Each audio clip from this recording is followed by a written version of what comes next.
امی یکی جملہ دور سے مردمہ رٹا جاتا اور اے نزانہ کہ بائیولوجی چی ہاں اما جو یک اسکول یہ تا مردم وان گیا مودا چی جستے یکی دو مردم اشی سرپدی زورا و آنو دیمہ روان جستے ڈاکٹر بنا یا دیگے چیزیں بناتی کہ جوتائی فیلڈ اسنا پیڑ اسنا مودا روانتی وہ دی کردادا کنا اور یک شرری چی گوشنتی کاری کننتی بلے یک مگوشا کہ اسکول یہ تہا یک کلاس روم یہ تہا 100 مردم 100 چوک بھی نشتا 50 چوک بھی نشتا 20 چوک بھی نشتا نی بستے چوکانی دماغ چی وڑی موش دماغ کو یک پیمی بلے ہمیشی کہ لاتی مردم کا مدیر سرپت بیتی و لاتی مردم کا جلی سرپت بیتی نی آج چے وڑا جستی وانو گزانگی بابتا چی پیم سرپتی زیرہ اسکول چے کردی ٹیچر سانی چے کردی کہ آج چوکا چے وڑ سرپتی بیدیان دور سے گپا مرچی کی مراغش توکا جستی گپ کنی چے کہ مرچی کی مراغش ٹاپک انچو وانو گزانگی بابتی اور شما گوشے کہ شما جستی ہوسٹ ہمارے کنی نشتا ہمارا ایچو کڑنی رہ گی بلکہ گیسٹ نہیں سی تو ویت کا کہ شما ہوسٹ اور شما کرا جستی گیسٹ مبی گوڑا بیا دل زولان کے چھی ماں مرچی کی مراغا شتا وشت کنی میں مرچی کی گیسٹا ضیاء الحسن قادر جو مرچی کی مراغا شتا اتکا ما آئیے بابتا گم بگوشان کہ ماں شمارا بگوشا کی آئیے چی کوتا یہ چو ایکسپیرینس جو استی ٹیچنگ ہے تو کاستی گوڑا منہ لگی میں پورے مراغا شت کو ماں یہ برکنا منی گیسٹا رو موقعی نمیلی گپ کنگے گوڑا ہمیشی کہ ماں نو روگیو تی گیسٹ نہیں مگا اور آئیے وشت کنی میں مرچی کی مراغا شتو کا روگا چی پہلے کم گیسٹ نہیں مگا روگا چی پہلے کسانے گپیاں چکش میں زانتا دیکھے چاگرد مردم کائیں میں مراغا شتہا گیسٹ کائیں تھی آئینی واسطہ شمی ہوست شیکن تھی بالکل شما صحیح سرپت بیتے آئینی واسطہ جستیم ہوتی مراغا شا اردوے تا سوچ کنی بلے شما دلہ میں آرے جب منوتی وشی گولے چارو کنی میں گپ پتران کنگی بھئی شما ایک موتی مادری زبان بلوچی تا گپ جنا بے دل جولان کے چیک رہنی پردہ وشت کنی میں مرچی کی مراغا شت کا ضیاء الحسن صاحب السلام علیکم. وعلیکم السلام. کیسے ٹھیک ہے آپ خیریت سے؟ الحمدللہ. کیا سوچ رہے تھے آپ کو بولنے کا موقع نہیں دیا جائے گا میں کب سے بات کر رہی ہوں نہیں مجھے اندازہ ہے کہ جو ٹرانسمیشنز ہوتی ہیں اس میں ہوسٹ نے خاصی تفصیل بتانی ہوتی ہے اور جو ہے میں نے اتنی باتیں کی ہیں بلوچی میں کیا سمجھ رہا ہے آپ کو؟ تھوڑا سا ظاہر ہے یعنی شروع میں تو ظاہر ہے کہ آپ نے اپنے چینل اور اپنے میگزین کے حوالے سے کچھ بات کی ہے بعد میں پھر تعلیم اور جو ہمارا موضوع ہے آج کا اس سے متعلق کچھ گفتگو کی ہے. میں نے چینل کے حوالے سے تو بات نہیں کی نہ ہی میگزین کے حوالے سے بات کی. میگزین کے حوالے سے کی پر یہ ہے کہ نا میگزین کے حوالے سے نہیں بتایا کیونکہ سبھی نے میگزین دیکھا ہے پر میں نے جو باتیں کی ہے میں آپ کو جو ہے وہ مختصر کر کے بتاتی ہوں کیونکہ صبح ہے اور صبح کا آغاز جو ہے ہم دعاؤں کے ساتھ کرتے تو میں نے بھی اپنے پروگرام کا آغاز وہ دعاؤں کے ساتھ کیا پھر اس کے بعد جو ہے میں نے وانا گزانک کا مطلب تعلیم و تربیت ٹھیک ہے تو اس کے حوالے سے جو ہے بات کرنی شروع کی کہ میں کہوں گی کہ سبھی کہتے ہیں کہ تعلیم زیور ہے ٹھیک ہے اور جو ہے آپ کسی دو بندے کو بٹھا دو ایک بہت سمپل ہے اس کے ہاتھ میں ایک کتاب اور ایک قلم ہے اور ایک ایسے بندے کو بٹھا دو جو سر سے پاؤں تک زیورات سے لدا ہوا ہے پورا تو مجھے سب سے زیادہ خوبصورت وہی لگے گا جس کے ہاتھ میں پین اور قلم ہے کیونکہ وہ جو علم اس کے پاس ہے وہ اس کے پاس نہیں ہے جو زیور اور جو ہے ہیرے جواہرات سے لدا ہوا ہے. اور پھر میں نے یہ میگزین کے کو مخاطب کیا تو میں نے اس کو ایک کتاب کی طرح اس کو اس طرح سے مخاطب کیا کہ میں جو ہے یہ میگزین ایسے بندے کو دوں جو ہے جس کو نہیں پتا اسے تعلیم حاصل نہیں کی ہے ٹھیک ہے تو اس کو یہ صرف ردی پیپر لگے گا جو ٹھین ڈبے والے کے پاس بیچنا ہے یا آگ جلانے کے لیے ہم اس کو استعمال کر سکیں پر اگر میں اس کو کسی ایسے بندے کے ہاتھ میں تما دوں جو اس کے ایک ایک الفاظ سے فائدہ اٹھا سکتا ہے کہ اس میگزین میں کتنے جو ہے لوگوں نے اپنے آرٹیکلز لکھے ہیں اس میں بلوچی اردو کا ایک ایک الفاظ جو ہے وہ اس سے سمجھ سکتا ہے اسے علم حاصل کر سکتا ہے سبق مل سکتا ہے اس سے تو یہ ہے کہ تو میں یہ سوچتی ہوں کہ زیور کے ساتھ تعلیم جو ہے ایک چشمے کا کام بھی کرتی ہے اگر ہم تعلیم کا چشمہ ہر کسی کو پہنا دیں تو یہ دنیا بہت خوبصورت ہے یہ دنیا رنگین ہے اس دنیا میں ہم جو سیکھنے کے لیے آئے ہیں ہمیں وہ چیز سیکھنے کو بھی ملے. پھر اس کے بعد میں آئی کہ جو ہے ملک کی ترقی کے لیے دیم روی، مطلب دیم روی جو بلوچی کا الفاظ ہے، مطلب آگے جانا، ترقی کے لیے تعلیم جو ہے وہ کیا کردار ادا کرتی ہے اپنا، اور پھر میں نے کہا کہ اس حوالے سے ہم ڈسکس کریں گے. ایک اور یہ ہے کہ ایک رٹیفیکیشن والا سسٹم چلا ہے، جیسے میں نے یہ کہا کہ biology is a branch of science, جو میں نے اپنے 9th کلاس میں پڑھا تھا وہ ابھی بھی میرے دماغ میں فکس ہے. اس طرح کی جو ہے رٹیفیکیشن والا سسٹم چل رہا ہے اسکول میں. کلاس میں ایک کلاس میں 100 بچے بھی ہوتے ہیں، 50 بھی ہوتے ہیں، 20 بھی ہوتے ہیں، 10 بھی ہوتے ہیں، پر ان سب کا جو ہے یہ نہیں ہوتا کہ وہ ایک ہی بار میں سبھی سیکھ جائیں گے، سب کو اپنا اپنا ٹائم لگتا ہے. تو تعلیم میں اسکول کا کیا کردار ہوتا ہے، ٹیچرز کا کیا کردار ہوتا ہے کہ وہ بچے کو کس طرح سے ٹرین کرتے ہیں. تو میں نے کہا کہ آج ہمارا ڈسکشن اس چیز پہ ہوگا، اور میں کب سے اسی حوالے سے بات کر رہی تھی. سب سے پہلے اور ایک اور چیز میں نے یہ کہی ہے کہ جو ہے ہمارے گیسٹ آئے ہیں، اگر میں ان کے بارے میں آپ کو سب کچھ بتا دوں کہ ان کا کیا ایکسپیرینس ہے تو مجھے لگتا ہے کہ ہمارے گیسٹ کو بات کرنے کا موقع نہیں ملے گا، تو پورا پروگرام میں ہی بولتی رہوں گی. تو سب سے پہلے آپ اپنے بارے میں بتائیں. نام تو آپ نے بتائی دی، ضیاء الحسن قادری نام ہے. اور جس طرح بہت سارے لوگ تعلیم حاصل کرتے ہیں اور پھر کسی شعبے میں جانا چاہتے ہیں، تو تعلیم کے حصول کے اندر ہی یعنی اس دوران ہی یہ سمجھ میں آ گیا تھا کہ جو شعبہ اختیار کرنا چاہیے وہ تعلیم ہی کا شعبہ ہے، تدریس کا شعبہ ہے. اور اس لیے میں نے اپنا جب ماسٹرز مکمل نہیں کیا تھا اس سے پہلے ہی اسکول جوائن کر لیا تھا، اور پرائیویٹ اسکول، اور اسکول میں پڑھانا شروع کیا، اور اس دوران اپنی جو تعلیم تھی وہ مکمل کی. اور اس کے بعد پھر فل ٹائم جو ہے پوری طرح اس شعبے سے وابستگی ہوئی. اور اس میں تدریس تو ظاہر ابتدائی ٹیچنگ ایک کام تھا، لیکن آگے چل کر پھر یہ اندازہ ہوا کہ اس میں ایک بڑا کام جو ہے وہ ٹیچرس ٹریننگ ہے، یعنی اساتذہ کی تربیت ہے. اور پھر اس سے مزید آگے بڑھے تو پھر اندازہ ہوا کہ جو اسکول کے ذمہ داران ہیں، سربراہان ہیں، اسکول ہیڈز یا اسکول پرنسپل جن کو ہم کہتے ہیں، ان کو بھی ضرورت ہے کہ ان کو ٹریننگ دی جائے، ان کی تربیت کی جائے.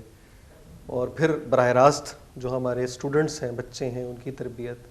تو مختلف کہہ لیں کہ گروہوں کے ساتھ تعلیم و تربیت ہی کے لحاظ سے تعلق رہا، اور اس شعبے میں بہت کچھ سیکھنے کو ملا. یعنی پاکستان بھر کے اندر بھی جانے کا موقع ملا. ابھی 22 دسمبر کو میں ہب میں ایک اسکول میں تھا، وہاں بھی ایک سیشن تھا میرا، تعمیر نو غالباً شاید اسکول ہے اس کا نام.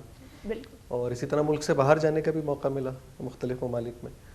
تو یہ شعبہ بہت سوچ سمجھ کے اختیار کیا، اور صرف میں نے ہی نہیں بلکہ میرے کئی دوست تھے جنہوں نے مل کے اس کے اندر کام شروع کیا. اور ہم نے ایک ادارہ جوائن کیا، پھر اس کے بعد تقسیم در تقسیم ہوتے رہے، لوگوں نے اپنے اپنے ادارے بنانے شروع کیے اور مختلف جگہوں پر گئے. تو اب الحمدللہ کئی ادارے ہیں جن سے وابستہ ہے وہ ٹیم جو ابتدا میں میرے ساتھ اس میں آئی تھی، اور الحمدللہ یہ پھیلتا چلا جا رہا ہے کام. بس یہ ایک بدقسمتی ہے جو شاید آپ کے آگے سوالوں میں بھی موجود ہو، کہ بظاہر یہ محسوس ہو رہا ہے کہ ہم تعلیم کو عام کر رہے ہیں، تعلیمی ادارے بڑھ رہے ہیں، اور ماضی کے مقابلے میں ہم اعداد و شمار کا جائزہ لیں تو شاید اسکولز کی تعداد بھی زیادہ ہے، کالجز، یونیورسٹیز کی تعداد بھی زیادہ ہے، لیکن اس کا جو امپیکٹ ہے، جو اس کا اثر معاشرے پہ نظر آنا چاہیے وہ نظر نہیں آ رہا. یہ ایک بڑی اہم اور تشویش کی بات ہے. بالکل تو بالکل صحیح کہا آپ نے. میرے سوال تھا جو آپ ہی نے اس کو واضح کر دیا. تو سب سے پہلے جو ہے آپ نے آئی گیس 1996 سے اسٹارٹ کیا تھا ٹیچنگ. اوکے 1996 سے جب آپ نے ٹیچنگ اسٹارٹ کی، اس ٹائم جو ہے تعلیم میں کیا چینجز آئی؟ اگر اب دیکھیں کہ کیا چینجز آئی اتنے سالوں میں، 1996 سے اب تک کتنے ہوں گے تقریباً آلموسٹ ہو گئے ہیں 28 سال، 28 سے 30 سال ہو گئے. تو کیا فرق آیا تعلیمی نظام میں؟ اچھا دیکھیں، ایک بڑا فرق تو یہ ہے کہ اویئرنیس آئی ہے، یعنی لوگوں کے اندر آگہی آئی ہے، سوجھ بوجھ آئی ہے، اور اب لوگ اپنے شعبے کا انتخاب کرتے ہوئے بہت ساری چیزیں سوچتے ہیں. اس وقت شاید صورتحال یہ تھی کہ آپ جس بچے سے بھی پوچھیں یا والدین سے بھی کسی سے پوچھیں کہ وہ اپنی اولاد کو کیا تعلیم دلوانا چاہتے ہیں، تو کچھ مخصوص شعبے تھے جن کا ڈاکٹر، انجینئر، بہت زیادہ اگر کوئی سوچتا تھا تو وہ کہتا تھا کہ فورسز میں جانا چاہیے ہمیں. تو لیکن یہ اویئرنیس بڑھی ہے، اور جس طرح سوشل میڈیا اور ہمارا انٹرنیٹ کے ذریعے معلومات کا ایک طوفان آیا ہے تو وہ بھی اس کی ایک وجہ ہے. پھر ایک بڑی اویئرنیس بڑھی ہے جس کی طرف میں نے شروع میں اشارہ کیا. اس وقت جب ہم یہ بات کرتے تھے کہ ٹیچرز کو ٹریننگ کی ضرورت ہے، اور اسکول ہیڈس کو ٹریننگ کی ضرورت ہے, تو وہ بات اتنی سمجھ نہیں آتی تھی لوگوں کو. لیکن اس کے اندر بڑی تیزی سے لوگ خود بھی آئے ہیں. بڑا اب اسکول اپنے طور پر تعلیمی ادارہ انٹرنل پروفیشنل ڈیولپمنٹ بھی کرتا ہے, یعنی وہ باہر سے بھی یہ فیسیلیٹیشن لیتا ہے لیکن خود اپنے طور پہ بھی یہ کام کرتا ہے. یہ بڑی ایک تبدیلی آئی. البتہ ایک معکوس ترقی بھی ہوئی ہے, یعنی انورس پروپورشن بھی ہوا ہے, اور وہ یہ ہوا ہے کہ جو تعلیم کی سے دلچسپی تھی بچوں کی وہ اس میں کمی آئی ہے. اور اس کی وجہ شاید یہ ہے کہ جو انفارمیشن کے اور نالج کے راستے کھلے ہیں انٹرنیٹ کے ذریعے سے, اور بھی انٹرنیٹ کے واسطے سے اور دیگر ذریعے سے بھی جو پلیٹ فارمز آئے ہیں, تو اب سیکھنے کے مواقع بڑھ گئے ہیں. یعنی اب صرف اسکول کلاس روم استاد ہی ذریعہ نہیں ہے سکھانے کا, بلکہ بہت سارے ذرائع ہیں. پھر کووڈ بیچ میں آ گیا جب 2019 میں دنیا میں, تو اس کی وجہ سے بھی ٹرینڈز تبدیل ہوئے, اور جب بچے اسکول نہیں جا رہے تھے اور پھر واپس اسکول آئے ہیں تو اس میں بڑا فرق لوگ محسوس کر رہے ہیں. تو یہ کچھ تبدیلیاں ہیں جو نظر آ رہی ہیں. کوئی ٹرینڈز میں فرق پڑا ہے, رجحانات میں فرق آیا ہے. بالکل. اگر ہم یہ چیز دیکھیں کہ ایک جو ہے بچوں کا انٹرسٹ اور جو ہے پڑھائی کا ماحول وغیرہ, جب میں دیکھتی ہوں کہ ہمارے دادا جو یا ابو, انہوں نے جو ہے 5 کلاسیں پڑھی ہوں گی, میرے دادا نے یا 4 کلاسیں پڑھی ہوں گی یا 1 کلاس پڑھی ہوگی, پر انہوں نے اس 1 کلاس کو اس طرح سے پڑھا ہے کہ ان کو بہت کچھ پڑھنا آتا ہے. اگر ہم ابھی جماعت اول کو کوئی بچہ اٹھائیں چھوٹا سا, اس کو نہیں آتی اردو پڑھنی صحیح طریقے سے, کیونکہ ابھی تک تو 5 کلاس کے بچوں کو بھی صحیح طریقے سے ریڈنگ نہیں آتی, پر ان کو اردو کے ایک ایک الفاظ, اس کا مطلب, انگلش کو وہ صحیح طریقے سے پڑھتے تھے. پر اب یہ چیز مجھے نظر نہیں آ رہی. یہ کیا چیز ہے, یا کیا یہ رٹیفیکیشن سسٹم ابھی تک چل رہا ہے, یہ رٹیفیکیشن ابھی آیا یا پہلے تھا؟ کیونکہ مجھے پہلے تو نظر نہیں آتا. اگر پہلے رٹیفیکیشن والا سسٹم ہوتا تو ان کو کیسے ایک ایک الفاظ اگر وہ پڑھ کے جو ہے, مجھے تو یقین ہی نہیں آتا, وہ بولیں گے ہم نے 1 کلاس پڑھی, آپ کو اتنا کیسے آتا ہے؟ تو اس حوالے سے بتا دیں. دیکھیے یہ ایک تبدیلی بڑی آئی ہے, اور یہ اس کا ظاہر ہے کہ اس کو ٹریس کریں تو خاصا وقت گزرا ہے اس میں. یہ بات ٹھیک ہے آپ کی کہ ماضی میں ہمیں جو لوگ ملتے ہیں جنہوں نے بہت واجبی سی تعلیم حاصل کی, بہت کم انہوں نے جماعتیں پڑھی, لیکن وہاں تعلیم و تربیت کا ادارہ صرف اسکول نہیں تھا. گھر بذات خود, والدین بذات خود, گھر کے بڑے, یہ بہت بڑا ذریعہ تھے تعلیم و تربیت کا, اور وہ سکھاتے تھے. تو وہاں جو بچہ سیکھتا تھا, یعنی جو ویلیوز, اقدار سیکھتا تھا, عادتیں سیکھتا تھا, اس کے نتیجے میں جو سنجیدہ گفتگو گھروں میں ہوتی تھی, اور ظاہر ہے کہ کوئی بہت زیادہ انٹرٹینمنٹ کے ذرائع بھی نہیں تھے, تو جو کچھ بھی تفریح تھی وہ بھی گھروں کے اندر یا محلوں میں یا اپنے علاقے کے اندر کچھ نہ کچھ ہوتی تھی. وہاں بھی ایک سنجیدگی اور بامقصدیت تھی, جس کی وجہ سے ہمیں نظر آتا ہے کہ وہ لوگ, ان کے اندر ایک علم بھی تھا, ان کی زبان بھی بہتر تھی. بالکل. اچھا, وقت کے ساتھ ساتھ ہوا یہ کہ جب بہت سارے ذرائع آئے تو اس کے نتیجے میں ایک زوال تو یہ بھی ہوا ہے کہ لوگوں نے یہ سمجھ لیا کہ شاید تعلیمی ادارہ ہی تعلیم کا ذمہ دار ہے. والدین نے اس ذمہ داری سے, یعنی چشم پوشی کی آپ کہہ لیں, یا اپنی ذمہ داری ادا نہیں کی. معاشرے کے اندر جو لوگ تھے, مثلا بہت سارے ایسے ایجنٹس ہوتے ہیں, ایسے لوگ ہوتے ہیں جو اس کی ذمہ داری ادا کرتے ہیں. مثلا ہر ہفتے بچے یا والدین مساجد میں جاتے ہیں, تو مساجد میں جمعہ کا خطبہ یا عام دنوں کے اندر وہاں کے خطبات اور وہاں کے دروس, وہ ایک تربیت کا کام کرتے ہیں. پھر آپ کو پتہ ہے گلی محلوں میں جو بزرگ ہوا کرتے تھے وہ روک ٹوک کیا کرتے تھے, وہ اصلاح کیا کرتے تھے. بعض اوقات بچہ اپنے محلے کے بزرگوں سے بھی ڈرتا تھا کہ میں نے اگر یہ حرکت کی تو اس پہ مجھے کوئی بھی ڈانٹ دے گا بڑا اور روک دے گا. یہ تبدیل ہوا ہے, ظاہر ہے کہ یہ قدر ہماری تبدیل ہو گئی ہے. پھر اسی طرح ایک اور بڑی تبدیلی یہ آئی ہے کہ معلومات کو اور اطلاع کو, خبر کو لوگوں نے علم سمجھ لیا ہے. نالج ایک بالکل مختلف بال گیم ہے, اور جو انفارمیشن ہے یہ بالکل مختلف چیز ہے. بالکل. تو آپ کو اس وقت بہت ویل انفارمڈ لوگ مل جائیں گے, یعنی وہ لوگ جو معلومات کا ذخیرہ اپنے پاس رکھتے ہیں اور اس کو بول دیتے ہیں. لیکن آپ جب ان سے بہت گہرا سوال, کوئی بہت ڈیپ تھنکنگ کی بات کریں گے تو وہ جواب نہیں دے سکیں گے, ان کی ڈکشنری سے وہ آؤٹ ہو جائیں گے, سلیبس سے نہیں ہے یہ. ہاں, تو اچھا ہوا یہ ہے کہ کسی بھی معاشرے کے اندر, یعنی ہمارے جیسے معاشروں میں جہاں پہ یہ سوشل میڈیا اور ویل انفارمڈ لوگ جو ہے اب زیادہ نظر آتے ہیں, سیلیبریٹی کلچر ایک آپ کو نظر آتا ہے کہ یوٹیوب چینلز اور انسٹاگرام اور دیگر پلیٹ فارمز کے ذریعے سے آپ کو بہت سارے لوگ نظر آتے ہیں بہت زیادہ یعنی مشہور ہوتے ہوئے. بالکل. اس کا نتیجہ یہ نکلتا ہے کہ معاشرے میں یہ جو ویل انفارمڈ لوگ ہیں یہ کیونکہ بہت ہلکے ہوتے ہیں تو ہمارے استاد کہتے ہیں کہ یہ سطح پر آ جاتے ہیں معاشرے کی, اور جو واقعتاً صاحب علم لوگ ہوتے ہیں وہ کیونکہ وزنی ہوتے ہیں وہ تہ میں بیٹھ جاتے ہیں. معاشرہ یہ سمجھتا ہے کہ شاید اب کوئی صاحب علم موجود نہیں ہے, وہ ہوتے ہیں لیکن وہ نظر نہیں آتے, اور نظر آنے والے لوگ وہ ہوتے ہیں جو ویل انفارمڈ ہوتے ہیں, اس لیے لوگ سمجھتے ہیں کہ شاید یہی لوگ صاحب علم بھی ہیں. یہ ایک بڑی تبدیلی ہے جس کا ذکر آپ نے کیا کہ اب تعلیم و تربیت کے اندر لوگ سمجھتے ہیں بس کچھ اگر آپ کے پاس ڈیٹا موجود ہے, کچھ اسٹیٹسٹکس موجود ہیں اور میں کسی جگہ گفتگو کر سکتا ہوں تو بس یہ کافی, چاہے مجھے کسی ایک بھی موضوع پر کوئی ان ڈیپتھ انڈرسٹینڈنگ ہے یا نہیں ہے. چنانچہ آپ انٹرنلائزیشن آف نالج ایک الگ چیز ہے, یعنی علم کا ہونا وہ بھی نہیں ہے, علم آ بھی جائے تو اس علم کو انٹرنلائز کرنا بھی ایک چیز ہے. یعنی مجھے ایک چیز پتہ ہے لیکن وہ صرف میرے حلق تک ہی ہے نا, یعنی یہاں تک آئی میرے اور اس کے بعد صرف حلق تک ہے, وہ یہاں نیچے نہیں اتری ہے میرے. تو اگر انٹرنلائزیشن نہیں ہے تو اس کا اثر, جو میں نے شروع میں آپ سے ذکر کیا, ایک چیلنج یہ بھی ہے کہ تعلیمی ادارے بڑھ رہے ہیں, مواقع بڑھ رہے ہیں, لیکن اس کا اثر اور امپیکٹ نظر نہیں آ رہا. اس کی وجہ یہی ہے. اور جیسے کہ آپ کی بات سے میں بالکل سہمت ہوں, اور میں یہ چیز کہوں گی اگر کسی کے پاس بہت زیادہ انفارمیشن ہے, آپ نے اس کو اپنے دماغ کے ایک حصے میں جمع کر کے رکھا ہے, تو آپ ان انفارمیشن سے بھی علم حاصل کر سکتے ہو اگر آپ کرنا چاہو تو. فائدہ کیا ہے ایسے انفارمیشن کا؟ اگر کوئی آپ کو کوئی ایسا الفاظ بولے, اس میں جو ہے ایک مووی ہے جو ہمارے پڑوسی ملک کی بھارت کی ایک مووی ہے 3 ایڈیٹس, جس میں وہ جو ہے وہ بورڈ پہ اپنے جو 3 دوستوں کا نام الٹا کر کے لکھ دیتا ہے, اور پھر وہ کہتا ہے کہ آپ اس ورڈ کو بتاؤ کیا ہے. پوری کلاس, ایون وہاں کے جو پروفیسر ہیں وہ بھی کتاب میں اس ورڈ کو ڈھونڈ رہے ہوتے ہیں اور انہیں وہ الفاظ نہیں ملتا. پھر وہ کہتے ہیں یہ تو میرے دوستوں کا نام ہے جو میں نے الٹا کر کے لکھا. کیونکہ ہم اس وقت بالکل ایک کتاب میں بند ہو چکے ہیں اور جو ہے ہم اس سے نہیں نکل پا رہے. ہمیں کتاب میں بند نہیں ہونا چاہیے, ہمیں اس کتاب کو پڑھ کے اس سے سبق سیکھنی چاہیے, اور جو سبق ہم نے سیکھا ہے ہمیں اس پہ عمل کرنا چاہیے. کیونکہ ابھی اگر ہم دیکھیں جو ہے کتاب پڑھنے کا رجحان بھی بہت زیادہ کم ہو چکا ہے.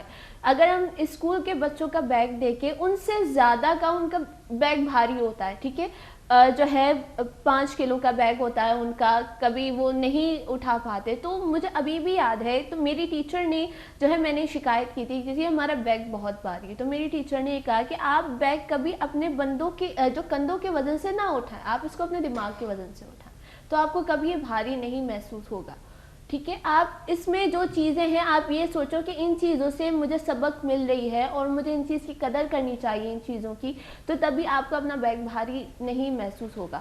پر اب اگر ہم جب دیکھیں تو بچہ یہ سمجھتا ہے کہ بیگ میں کچھ نہیں ہے, ہم یہ کتابیں نہیں لے کے جائیں گے, ہم جو ہے بک نہیں لے کے جائیں گے, ہم ڈائری نوٹ نہیں کریں گے, ہم گھر آ کے گوگل سے فلاں چیز سرچ کر کے ہم وہ چیز پڑھیں گے. ٹھیک ہے, آپ اس حوالے سے کیا کہنا چاہیں گے؟ ہاں, یہ مسئلہ بڑھ گیا ہے, اور ظاہر ہے کہ اس میں کچھ اثر کووڈ کا بھی رہا, کیونکہ کووڈ میں ہم نے جب کلاسز نہیں ہو رہی تھیں تو ظاہر ہے کہ تعلیم کا ایک ذریعہ یہ اختیار کیا کہ سب کو ہم نے گیجٹس اور آن لائن پلیٹ فارمز کی طرف لے گئے, اور وہ مجبوری تھی اس وقت, کیونکہ ظاہر ہے کہ آپ کے علم ہے کہ سوشل ڈسٹینسنگ اور باقی معاملات تھے.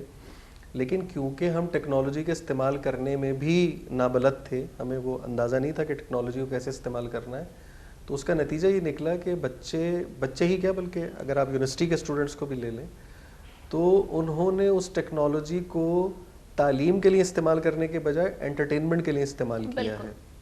تو یعنی وہ بات جو آپ نے کہی نا کتاب والی, کہ وہ بات بالکل ٹھیک ہے کہ کتاب صرف کتابی کیڑا ہونا اور صرف کتاب تک محدود ہونا وہ ایک بالکل ظاہر ہے کہ اس کو جب تک آپ برتیں گے نہیں, عملی زندگی میں نہیں لے کر آئیں گے, وہ اس کا اثر نظر نہیں آئے گا.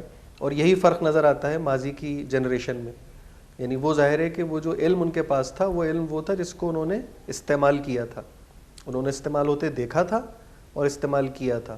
اب اگر کوئی بچہ کتاب میں کوئی چیز پڑھتا ہے تو بس وہ کتاب کی حد تک ہی ہوتا ہے, اس نے اس پہ عمل کرنے کی نہ کوشش کی, نہ اس کے سامنے کوئی ایسا تجربہ ہے کہ جو اس کو بتا سکے کہ اس کانسیپٹ یا اس تصور کو کیسے برتیں گے. بالکل. اچھا, کتاب کے اندر اس سے ہٹ کر ایک تھوڑی سی بات اور بھی ہے, وہ یہ کہ ہم کتاب بھی ٹھیک سے نہیں پڑھ رہے. یعنی یہ بات تو ٹھیک ہے کہ کوئی آدمی اتنا کتابوں سے جڑا ہوا ہو کہ اس کو عملی زندگی کا نہ پتہ ہو اور وہ اس کتاب کو عملی زندگی سے نہ جوڑ سکتا ہو. یہ چیلنج تو اپنی جگہ ہے, لیکن میں سمجھتا ہوں ابھی اس سے پچھلی منزل سے بھی ہم نہیں گزرے, اور وہ یہ کہ کتاب سے بھی ہماری انسیت وہ نہیں ہے کہ کسی کو ہم یہ کہیں کہ یہ تو بالکل کتاب میں بند ہے. کتاب بھی ہم سرسری پڑھتے ہیں. یعنی یہ جو جس کو ہم سپرفیشل انفارمیشن کہتے ہیں یا سطحیت کہتے ہیں, آپ دیکھیں گے کہ اس وقت سطحی باتوں کا اتنا رجحان ہے, جو میں نے پہلے بھی مثال دی جس کی, کہ ہمارے ایک مینٹور ہیں وہ کہتے ہیں کہ سطحیت کو قطعیت حاصل ہو گئی. اب کوئی قطعی بات یہ ہے کہ جو سطحی ہے, ذرا سی آپ کوئی گہری بات کریں گے لوگ کہیں گے یہ تو بڑی بور ہے, مطلب یہ تو نہ سمجھ میں آنے والی بات ہے, یہ بڑی مشکل بات ہے. تو اس لیے کتاب یا کسی لفظ, ایون ایک لفظ بھی ہو نا, تو اس کا تعقب کرنا چاہیے, اس کے پیچھے جانا چاہیے کہ یہ نیا لفظ مجھے پتہ چلا یہ کیا ہے, اس کی روٹ کیا ہے, یہ کیسے کیسے استعمال ہوتا ہے. تو ایسے اس سے آپ کی زباندانی بہتر ہوتی ہے, یعنی لنگوسٹکس آپ کی بہتر ہوتی ہیں, اور اس سے اصلاً آپ کو علم جو ہے نا سمجھنے میں, علم کو حاصل کرنے میں مدد ملتی ہے. تو ہم کیونکہ زبان کے معاملے میں بھی اتنے لاپرواہ ہو گئے ہیں کہ ہم اس کو بھی سرسری لیتے ہیں. بالکل. یعنی کوئی فریز آپ کے سامنے آیا اور اس فریز کو کہاں استعمال ہونا ہے, کہاں استعمال ہوتا ہے, اور میں عملی زندگی میں اگر کبھی استعمال کرنا چاہوں تو کیسے کروں گا, تو اس کی طرف لوگ نہیں جاتے. بس اگر انہوں نے کوئی لفظ سن لیا اور کسی خاص مخصوص معنوں میں سنا ہے تو بس اسی میں استعمال کر رہے ہوتے ہیں. بالکل. تو یہ جو سرسری ہے نا, یعنی اور سطحی ہے, یہ بڑا چیلنج ہے اس وقت, اور لوگوں کے پاس وقت نہیں ہے. اچھا, وقت اس لیے نہیں ہے کہ آپ نے اپنا اتنا زیادہ وقت ایسے کاموں میں صرف کر دیا ہے, یعنی جس میں بڑا اسکرین ہمارا ایک بڑا ٹائم لے جاتا ہے. تو بچے ہوں یا بڑے ہوں, یہ چیلنج سب کا ہے. یعنی یہ نہ نوجوانوں کا ہے نہ بچوں کا, یہ سب کا ہے. تو وہ اتنا وقت آپ کا لے جاتا ہے کہ پھر آپ کسی چیز کی بھی ڈیپتھ میں جانے کے لیے وقت ہی نہیں ہے آپ کے پاس. تو یہ ظاہر ہے کہ یہ ایک بڑا مسئلہ ہے جو میں سمجھتا ہوں کہ تعلیم و تربیت کے اندر جو لوگ تعلیم و تربیت دینے والے ہیں, والدین, اساتذہ یا جو لوگ بھی, ان کو یہ سمجھنا چاہیے کہ یہ سلیبس کور کروانے کا ایک ہم نے سنا ہے نا فریز کہ کیا سلیبس کور ہو گیا, بالکل مکمل ہو گیا. اس حوالے سے میرے پاس سوال بھی ہے جو میں آپ سے کروں. تو اس میں ایک بڑی عمدہ بات ہمارے ایک مینٹور کرتے ہیں کہ یہ جو سلیبس کور کرنا ہے, اس فریز پہ ذرا غور کیجئے کہ اسکول مینجمنٹ اساتذہ سے پوچھتی ہے آپ کا سلیبس کور ہو گیا, وہ کہتے ہیں نہیں ابھی کچھ باقی ہے, تو ظاہر ہے اس پہ ان کا احتساب ہوتا ہے, پوچھ گچھ ہوتی ہے کہ ابھی تک کیوں نہیں ہوا. تو یہ سلیبس کور کرنے کا مطلب کیا ہوتا ہے, وہ کہتے ہیں کہ کور کرنا تو کسی چیز کو ڈھانک دینے کا مطلب ہوتا ہے. بالکل. تو سلیبس کو ڈھانکنا تھوڑی تھا, اس پہ ڈھکنا تھوڑی لگانا تھا, سلیبس کو انکور کرنا تھا, یعنی اس کو ڈسکور کرنا تھا. اور ہمارے یہاں فریز استعمال ہوتا ہے سلیبس کور ہو گیا, یعنی مکمل ہو گیا, سلیبس پیک کر دیا, پیک کر دیا آپ نے, یعنی اس کو ڈھک دیا آپ نے, یعنی تیزی سے گزار دیا آپ نے. تو یہ بڑا چیلنج ہے. ظاہر ہے آپ اگر آپ کی کتاب کے اندر, ہم تو اساتذہ کو بتاتے ہیں آپ کی کتاب میں 20 اسباق ہیں, چیپٹرز ہیں, بالکل, آپ اس میں سے 3 کو بہت گہرائی میں جا کے اگر سمجھا دیں بچوں کو تو یہ 3 سیکھے ہوئے باقی 17 کے لیے حوالہ بنیں گے, ریفرنس بنیں گے, اور ان کو سیکھنے میں مدد دیں گے. لیکن کیونکہ ایک بھیڑ چال یہ کہ بس کتاب مکمل ہو جائے, والدین بھی یہ پوچھتے ہیں, مینجمنٹ بھی یہ پوچھتی ہے, ٹیچر بھی اسی پہ لگا ہوا ہے, اور بچہ بھی بعض اوقات سوچ رہا ہوتا ہے کتاب کیسے مکمل ہوگی. تو اس کو ذہن سے جب تک آپ نہیں نکالیں گے, اس تصور کو درست نہیں کریں گے کہ آپ ایک بات سیکھیے, بہت اچھی طرح سیکھ لیجئے, وہ جو اچھی طرح سیکھا ہوا کانسیپٹ اور تصور ہے یہ مدد دے گا باقی چیزوں کو سیکھنے میں. بالکل یہی بات ہے کہ جو ہے پیپرز کے ٹائم ہمیشہ, چاہے وہ میں ہی کیوں نہ ہوں, ہمیں ایک بات کی شکایت رہتی ہے کہ سوال تو سلیبس سے باہر کے ہی آئے, یہ تو سلیبس میں تھا ہی نہیں. اور میں یہ چیز کہنا چاہوں گی کیونکہ میں نے خود بھی ایسا کیا ہے, کویشچنس ہوتے ہیں, ہمیں جو ہے پورا جو میتھڈ ہوتا ہے پیپر کا وہ ہمیں پتہ ہے کہ اتنے سوال آئیں گے, 7 آئیں گے, جس میں سے ہم نے 5 کرنے ہوں گے, 2 چوائس میں چھوڑنی ہے. تو ہم کیا کرتے تھے کہ یہ ہو گیا, 2 تو ہم نے چوائس میں چھوڑ دینی. میں اب یہ چیز مجھے سمجھ آئی کہ ہم یہ چیز کرتے ہی کیوں ہیں. ٹھیک ہے, سب سے پہلے ہم بچے کو وہ چیپٹر اس طرح سے یاد کروائیں, ٹھیک ہے, اس طرح سے سمجھائیں کہ اس کو پھر دوبارہ اس کو یاد کرنے کی ضرورت ہی نہ پڑے. ٹھیک ہے, تاکہ وہ بچہ بعد میں آ کے یہ شکایت نہ کرے کہ یہ سوال آؤٹ آف سلیبس تھا.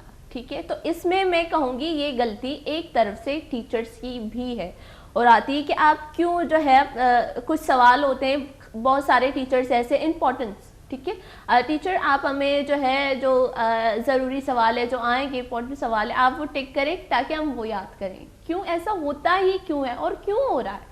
ٹھیک ہے, آپ جیسے آپ نے بہت ہی خوبصورت بات کہی ہے کہ اگر جو ہے 20 سبق ہیں جو ہے چیپٹرز ہیں, آپ اس میں سے 3 بھی بچے کو صحیح طریقے سے پڑھاؤ تو اسے وہ بہت کچھ سیکھ سکتا ہے. بالکل اسی طرح تو آپ کے اس جو ہے بات سے مجھے اپنا یہ جواب ملا جو پہلے والا جو میں نے سوال کیا تھا. اگر ہم دیکھیں انہوں نے ایک کلاس پڑھی ہے تو بہت اچھے طریقے سے پڑھی ہے کہ آپ کمپیئر بھی کریں. اب اس زمانے کے انٹر ماسٹر سے بھی آپ کمپیئر کریں نا تو ان کو اردو کی ریڈنگ اس طرح سے نہیں آتی جن کو ان کو آتی ہے. ٹھیک ہے, اور ایک اور چیز میرے دماغ میں یہ آئی ہے کہ جو ہے ہمارے پاس ایک گیسٹ آئے تھے, ان سے میں نے سوال کیا تھا تو گانے وغیرہ پہ سوال ہو رہا تھا, غزلیں. تو میں نے کہا کہ مجھے ابھی بھی پرانی جو زمان کی غزلیں تھیں وہ بہت زیادہ پسند ہے, کیونکہ ابھی جو اگر ہم سانگس وغیرہ دیکھیں اس میں الفاظ جملے کو سمجھ ہی نہیں آ رہے کیا ہے, عجیب ایک الفاظ کو ریپیٹ کیا جا رہا ہے بار بار. اور اگر ہم جو ہے پہلے کے دیکھیں, اگر ہم 90s سے پہلے کے جو غزلیں ہیں وہ دیکھیں, ان میں جو الفاظ کا چناؤ ہے وہ بہت خوبصورت ہے. تو انہوں نے مجھے بہت بہترین جواب دیا تھا اس کا کہ جو ہے اب کتابوں کا مطالعہ کرنا لوگوں نے چھوڑ دیا ہے. پہلے وہ پڑھتے تھے تبھی انہیں الفاظ ملتے تھے, اب الفاظ نہیں مل رہے تو الفاظ کہاں سے آئیں گے؟ ایک ہی الفاظ کو ریپیٹ کرتے رہیں گے, کوکا کولا کوکا کولا, اس طرح کے سانگس آ رہے ہیں. ٹھیک ہے, ہم اس چیز پہ بھی گفتگو کریں گے, پر ابھی ایک ٹائم ہوتا ہے چھوٹے سے بریک کا گولے چاروں کا. وشنتی کہ ماں چار گیا کہ انو کے گانا میں پہلے بھی مراگشتا جو اس کی چیز ڈسکس ہوتا انو کی گانی یہ سمجھا نہیں آئے گی یا کہ جو اس کے الفاظ زیرہ بار بار ریپیٹ کرنا موشہ کیا گما منی پیمی بازی مردم استی جو آہانا پہلے جستی کونے سونگ دوست بنتی سوت دوست بنتی آئیے تہا جو اس الفاظ باز خوبصورت ہیں. اگر میں گوشاں کہ میں وطی پاکستان ہے چاہے بی بی چاہے آج گوشنتی بھارت ہے بی بی میں گوشا کہ میوزک ہے وہ کوئی سرحد نہیں تھی گوڑا میں ایشیا چو پاکستان اور بھارت مکنی بلے میں گوشا کہ منا جو سلیکٹیو سانگ وغیرہ اسنا یہ جو دوست بنتی آئے نہیں الفاظ ہے میں گوشا کہ یک کے الفاظ ہے تو کا یک کے آئیے لفظ ہے تو کا پورے سوت جو استے مطلب تی دستا کہتی ہوتی کہ سوت چے وجہ اگر میں بیچارے کہ اے دل ناداں اگر میں یہ الفاظ ہے بے سمجھے کہ الفاظ چیئے شدو کا چیئے تو دور سے چیزاں نہیں تو کا امدہ کہا اگر تی گوشنتی ایدہ چی بروئی کمو لتا منگیشکر جیے اگر میں سوتا بیچاری آئیے سوت چو باز وشا اگر میں تی گوشنتی میں واجہ بعضی اسنا بلوچی جستی گوشاندے آئے نہیں میں سوتا بیچاری نبشتکار آئے نہیں میں سوتا بیچاری آئے نہیں میں غزلہ بیچاری بعض خوبصورت ہیں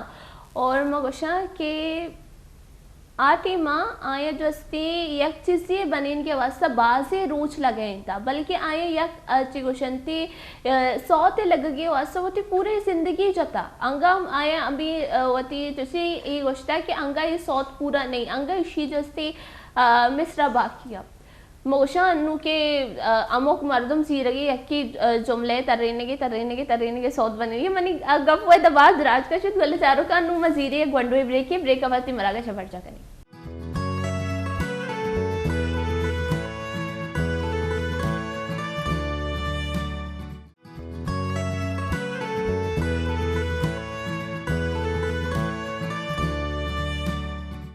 وشد کے منی وشی گولا چاروں کا اچھو جستی بریکا سے پہلا مگا پتران کرنے گئی تھی وانو گزانا کے بابتا او ما پدا جستی کمو جستی سوت و شعر و شاعری نہیں مگا بھی ہم ات کی گوڑا اچھو بریک کا گوڑا ما جستی وطی گیس چنگ مگا پتران بھی کن گئے تھا اچھو منا نصیر جان بلوچ ہے نصیر خان بلوچی ہمشی جستی یک سوت عادت ماں گوشا کہ میں ذکر تھی انسٹاگرام میں جاتا بکتا کہ تئی درد پما آب